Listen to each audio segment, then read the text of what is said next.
Hello students, welcome to स्वाध्याय classes.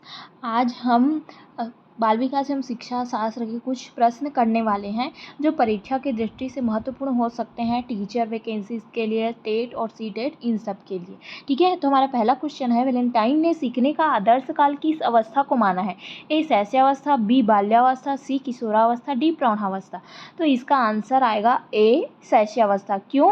क्योंकि शैशवावस्था में बालक में अधिकांश संवेग विकसित हो जाते हैं, लेकिन इस अवस्था में बालक में भय सर्वाधिक सक्रिय रहता है। हमारा सेकेंड क्वेश्चन है, किस अवस्था को विकास की चरम अवस्था कहते हैं? ए शैशवावस्था, बी किशोरावस्था, सी बाल्यावस्था, डी प्रौढ़ावस्था। तो इसका आंसर है बी किशोरावस्था। क्यों? क्योंकि स्टेनली हॉल को किशोरावस्था का जनक कहा जाता है। किशोरावस्था वह अवस्था है जिसमें बालक परिपक्वता की ओर अग्रसर होता है। ठीक है, किशोरावस्था में क्या होता है कि बहुत सारे मेंटल और फिजिकल चेंजेस होते हैं, तो धीरे धीरे वो क्या करता है, विकास की चरम अवस्था में पहुंच जाता है। कौन सी अवस्था में? किशोरावस्था में। तीसरा है, बच्चों में प्रतिभाशीलता खाली स्थान के कारण हो सकती है। ए एक संसाधन समृद्ध वातावरण, बी सफल माता पिता, सी एक अनुशासित दिनचर्या, डी आनुवंशिकता और वातावरण के बीच एक अंतःक्रिया। तो इसका आंसर आएगा डी, आनुवंशिकता और वातावरण के बीच एक अंतःक्रिया।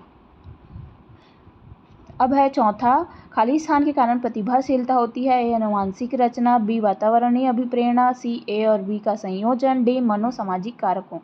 तो इसका आंसर है सी, ए और बी का संयोजन।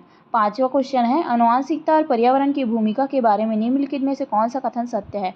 सीखने और प्रदर्शन करने की एक बच्चे की क्षमता जीनों द्वारा पूरी तरह से निर्धारित की जाती है। अच्छी देखभाल और पौष्टिक आहार बच्चों के किसी भी जन्मजात विकास को दूर कर सकता है। पर्यावरण केवल बच्चे के भाषा विकास में महत्वपूर्ण भूमिका निभाता है। विकास के कुछ पहलू आनुवंशिकता और कुछ अन्य पर्यावरण से अधिक प्रभावित होते हैं। तो पांचवा का आंसर होगा डी।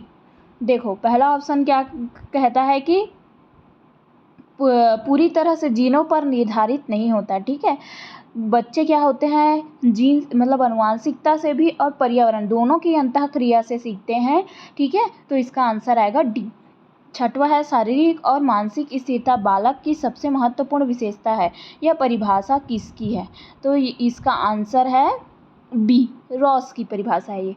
अब क्वेश्चन सातवां है, खाली स्थान जन्मजात व्यक्ति गुणों का योगफल है। तो सातवां का आंसर है वंशानुक्रम। वंशानुक्रम है, क्योंकि क्या होता है, गुणों का योगफल बोल रहा है, मतलब माता से भी आता है, पिता से भी आता है, इसीलिए क्या होता है, वंशानुक्रम क्या है, जन्मजात व्यक्ति गुणों का योगफल है। आठवां क्वेश्चन है, सर्वाधिक उपयुक्त जीवित रहता है का सिद्धांत है? ए लैमार्क का, बी हैरिसन का, सी चार्ल्स डार्विन का, डी मैकडूगल का। तो इसको सभी जानते हैं क्योंकि हम 10th में ही पढ़ते हैं कि किसने दिया था ये, चार्ल्स डार्विन ने। ठीक है, तो इसका आंसर है सी। नौवां, प्रतिभाशाली बालक बोलना सीखता है। ए 14 माह में, बी 24 माह में, सी 18 माह में, डी 30 माह में। तो इसका आंसर आएगा ए 14 माह में। विद्यालय घर का स्थान ग्रहण कर लेता है तथा शिक्षक माता का, यह कथन किसका है? ए गैरेट का, बी हरलॉक का, सी क्रो एंड क्रो का, एंड डी वुडवर्थ का। तो 10वां का आंसर आएगा बी, हरलॉक का। अब 11वां क्वेश्चन है, विकास का अभिप्राय है बालक के सामाजिक क्षेत्र में विकास, बालक के भार का विकास, बालक का संवेगात्मक विकास, वह प्रक्रिया जिसमें बालक परिपक्वता की ओर बढ़ता है। तो 11वां का आंसर क्या आएगा हमारा? डी। ठीक है, विकास मीन्स उसके सर्वांगीण गुणों का विकास होता है। ठीक है, जैसे कि व्याख्या में यहाँ दिया गया है, व्यक्तित्व के सभी पहलुओं को उत्थान को विकास कहा जाता है, अर्थात विकास अनेकाएक संरचनात्मक एवं प्रकारात्मक प्रक्रमों के समन्वय की एक जटिल प्रक्रिया है। विकास मीन्स आप वृद्धि भी करोगे, आपका शरीर भी बढ़ेगा, माइंड भी बढ़ेगा, आपके बहुत सारे जो गुण है उसका विकास होगा, जैसे बोलते हैं ना चहुमुखी विकास, यही क्या होता है, हमारा असली विकास होता है। ठीक है, अब 12वां क्वेश्चन है, एक 6 वर्ष की लड़की खेल कूद में असाधारण योग्यता का प्रदर्शन करती है, उसके माता पिता दोनों ही खिलाड़ी हैं, उसे नित्य प्रशिक्षण प्राप्त करने भेजते हैं और सप्ताह अंत में उसे प्रशिक्षण देते हैं। बहुत संभव है कि उसकी क्षमताएं निम्नलिखित दोनों के बीच परस्पर प्रक्रिया का परिणाम होती है। ए आनुवंशिकता और पर्यावरण, बी वृद्धि और विकास, सी स्वास्थ्य और परीक्षण, प्रशिक्षण, डी अनुशासन और पौष्टिकता। तो 12वां का आंसर आएगा ए। हमने पहले भी क्वेश्चन में पढ़ा है कि किसके किसके मिल से होता है बच्चा प्रतिभाशाली या किससे सीखता है, आनुवंशिकता और पर्यावरण दोनों के अंतःक्रिया से। तो हमारा आंसर आएगा ए।